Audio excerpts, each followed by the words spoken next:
আজকে বাংলাদেশের জন্য একটা ঐতিহাসিক দিন। আজকে বাংলাদেশের মাটিতে ন্যায় বিচার প্রতিষ্ঠার শ্রেষ্ঠ ঘটনা ঘটেছে।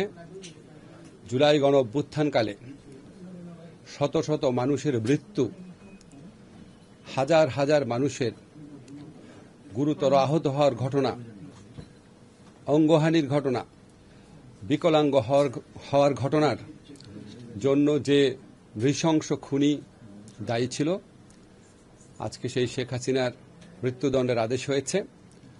তার প্রধান সহযোগী সাবেক স্বরাষ্ট্রমন্ত্রী আসাদুজ্জামান কামালের মৃত্যুদণ্ডের আদেশ হয়েছে।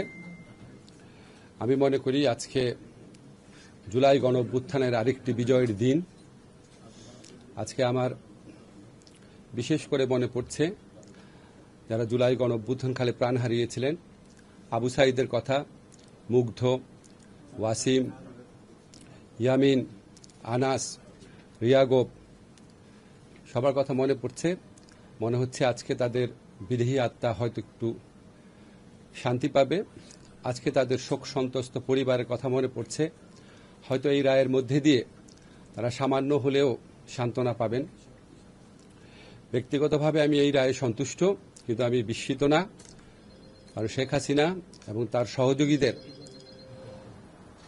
মানবতা বিরোধী অপরাধের যে তাজা, অকাট্য, জোরালো, বিস্তৃত প্রমাণ রয়েছে, তাতে পৃথিবীর যে কোনো আদালতে বিচার হলেই তার সর্বোচ্চ শাস্তি হওয়ার কথা। আমি আজকে আরেকটা কথা বলতে চাই, সেটা হচ্ছে আমরা শেখ হাসিনার দেশে প্রত্যর্পণের জন্য, এক্সট্রাডিশনের জন্য ভারতের কাছে আবার চিঠি লিখব। ভারত যদি এই গণহত্যাকারীকে আশ্রয় দেওয়া অব্যাহত রাখে, তাহলে ভারতকে বুঝতে হবে এটা বাংলাদেশ এবং বাংলাদেশের মানুষের বিরুদ্ধে একটা শত্রুতা, একটা অত্যন্ত নিন্দনীয় আচরণ। আজকে একটা বিচার হয়েছে, ইনশাআল্লাহ আমরা যতদিন আছি বিচার কার্য পূর্ণ বেগে চলবে। আমি এই বিচারের জন্য বিচার সংশ্লিষ্ট যারা আছেন, বিশেষ করে আমাদের চিফ প্রসিকিউটর তাজুল, তার সহযোগীদের আন্তরিক অভিনন্দন জানাচ্ছি। যারা সাক্ষী দিয়েছেন তাদের অভিনন্দন জানাচ্ছি।